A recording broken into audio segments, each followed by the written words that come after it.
ছাত্রী যখন ম্যাডামের বেতনের কথাই ভুলে যায়। আচ্ছা অন্তরা, তোমার কি খেয়াল আছে আজকে যেন কয় তারিখ? 16 তারিখ ম্যাডাম। হ্যাঁ, 16 তারিখ।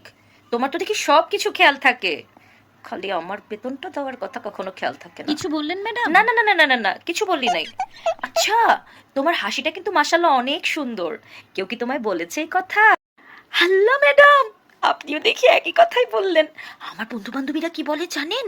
ওরা বলে কি, তোর যেমন বুদ্ধি তেমনি সুন্দর তোর হাসি। আমি তো খালি ওদের কথা শুনে লজ্জা পাই, আর মাঝে মাঝে একটু একটু করে হাসি। আরে হ্যাঁ, আমিও তো তাই বলি, তোমার হাসিটা এত সুন্দর, আর তোমার ঠোঁটে তো পিঙ্ক কালার লিপস্টিক অনেক মানাবে। আমি ভাবছি যত তাড়াতাড়ি এই মাসের বেতনটা হাতে পাবো, তত তাড়াতাড়ি তোমাকে একটা পিঙ্ক লিপস্টিক কিনে দিব, ঠিক আছে? লিপস্টিক? আল্লাহ, তাই ম্যাডাম? আচ্ছা, কিনে